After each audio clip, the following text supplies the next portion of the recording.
لحب التعبير بركات سيدنا شفيعنا مولانا آمين وإلى أطلق جميع نبيل السيدة محفظة إجماع الشريعة والطريق قدر العبد التواصل لدكتور الفاتحة في التسليم إن خلاق النصر في كل نماذج قالوا عبد التواصل وعبد القادر نمر من مدر سيئة قالوا دكتور الفاتحة كما تقول المشاهد وعلى الفاتحة دعنا المغفرة كراسي اليوم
أصحاب الحوض والمحكين والملكين والمكلمين إجابة ووفاة من العنايات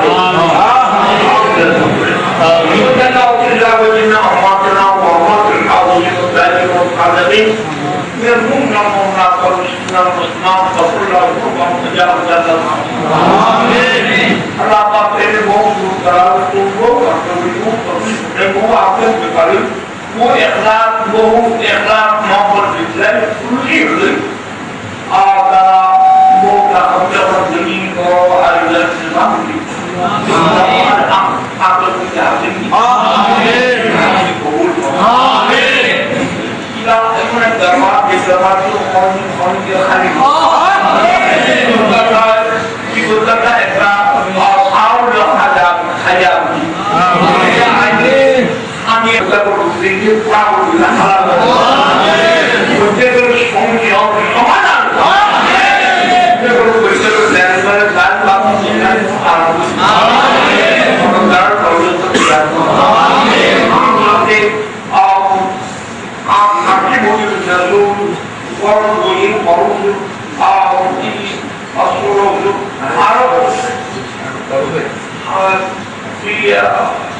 বড় জামাই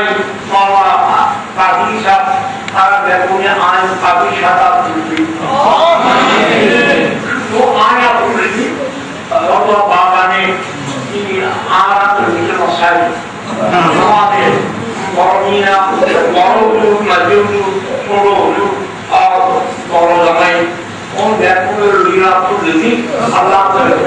আল্লাহ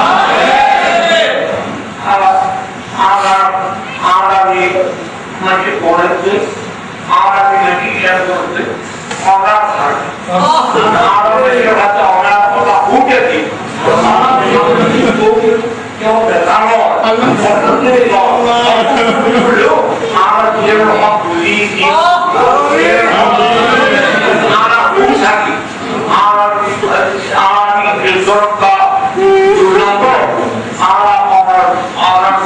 और नाम लिखा कि आना में चारों में ये आरा नाम दो ये आरा नाम की बहुत पॉइंट এটা আপনার যেতে কনফিডেন্স আল্লাহ ने एक बार दो ये कुल मौला अल्लाह आपके दर्शन का ये दुआ और यही अल्लाह और मियों दे दो आरा दे दो हम देखो सहीरा आरा की जो बाबी आमीन आरा कबूल आमीन मौला को बड़ा कोई तो पानी तुम्हारे ऊपर माँ बाप सारा जो देखो सब की जो बात थी सारा जीवन साथी अभी सुपरमान देखते हैं तो मिले कि ऊपर মালা বাকি কি বললেন না এর গা বাকি তারা দোয়া আড়া করব নিয়ম তারা এখন আছে এর বেলা কি হবে বেলা কি বুঝুন তো হবে বেলা দরবার করতে বেলা যারা বুঝে ইমাম কি আকি তো কি নবিল্লাহ বানাটা হওয়াটা বানাবে আল্লাহর নবী হবে বা আল্লাহ বলে হবে যে তোমারা বাকি থেকে মিনিস্টার মন্ত্রী এমপি খাদের মন্ত্রী গভর্নমেন্টের খাদের মন্ত্রী ওই দোল নিঃসন্দ বলিয়ে পাবেন এগুলো আলোচনা করিল নবীরা আগে এদিকে আগে নিয়ে দেখল নবীরা সব মহব্বত আগুন সারা দেখা এবং তারা কিছু সারা দেখো তারা দেখি এর জন্য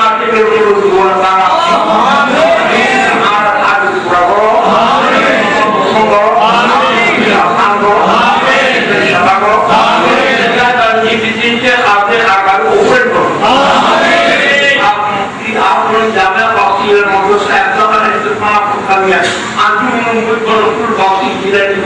ভারতের মাবেন এই দরবার বাজার কেবলা আড়ালে আড়া তুলে দিয়েছে ইন্ডিয়া মিলাদ করে মাবেন মাবেন আড়া আজি সারা দেখো আর নাও দেখি কিন্তু মাবলিকের আল্লাহ কেমন থাকে বাবুল মেজুল সবল অবরদানি ইতারা দেখি জাতি বেরানি ইনরে রক্ষা করবেন তারা এইটা আপনি সলাজের কবুল করতে তারা কবুল্লাহ সাল্লাই করো নানা দিলে আইলে আইলে আজিয়া কি সব সময় আইলে প্রত্যেক কবুল করো আমিন আমি আইলে আমি যেতে অবাক করো তাইলে আর সব আপনি দেখতে দেখি খারাপের মধ্যে দিন সেরাটি বদমাস ইন্ডিয়ার সাথে এসে ইভেন্টে এক নজর ফিনিশ হয় আর খারাপই ইন্টার আর নেটওয়ার্ক ভিতরে আর এটা আমল এই বাজার মুনি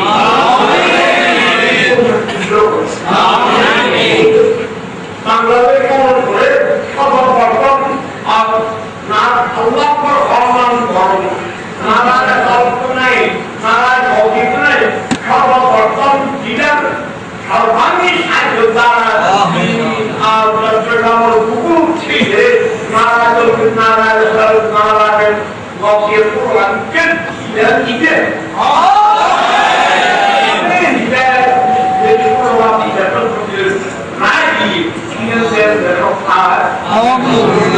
পরিস্থিতিতে এই শহর তারা নদীর দরকারে আর সূত্র ভাষা কবি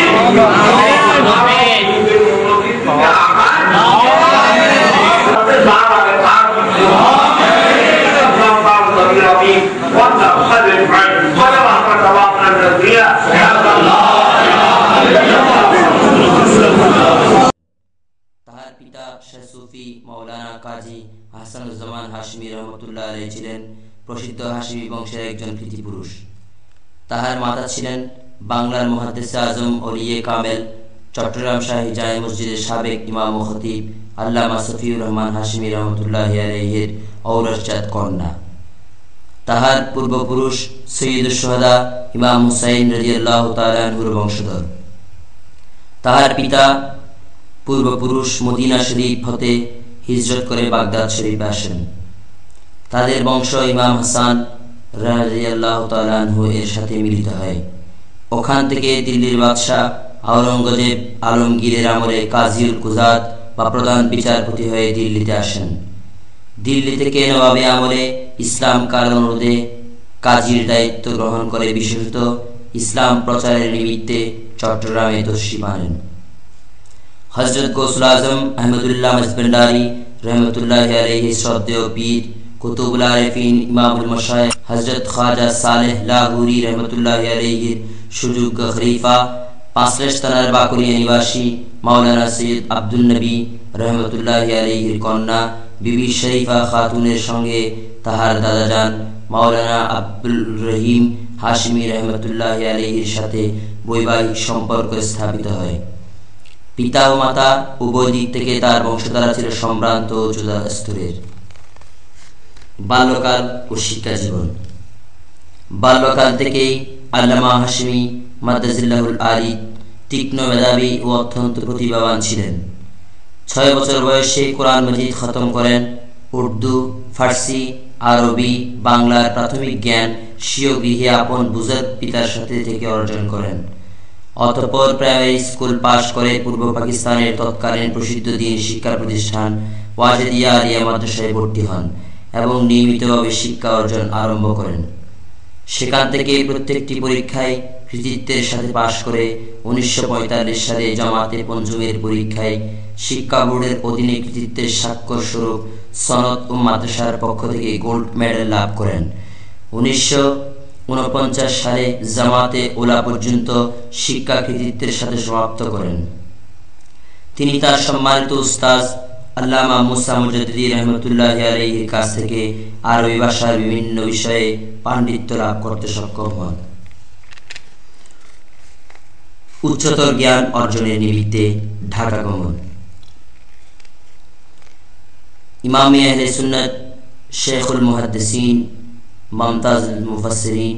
আল্লামা হাশমি মুদ্দাজিল্লাহুল আলী জামাতে উলা পাশ করে ওয়াজেদিয়া মাদ্রাসায় 1 বছর যাবৎ দরজদারে লিপ্ত থাকেন। তখন তার অন্তরে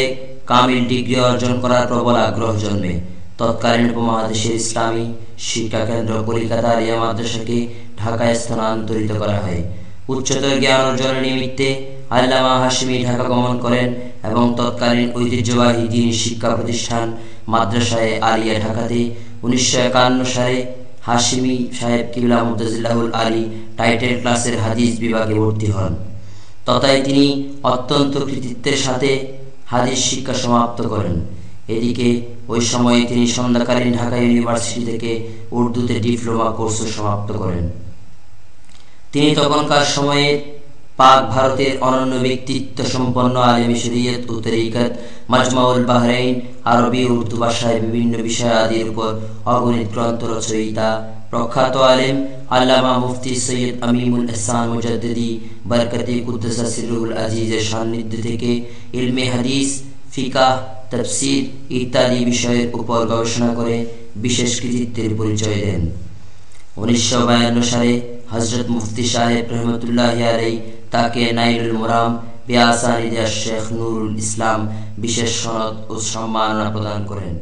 এছাড়া তিনি প্রখ্যাত আরবি সাহিত্যিক আল্লামা আব্দুর রহমান কাশগরি রহমতুল্লাহি আলাইহির স্নেহ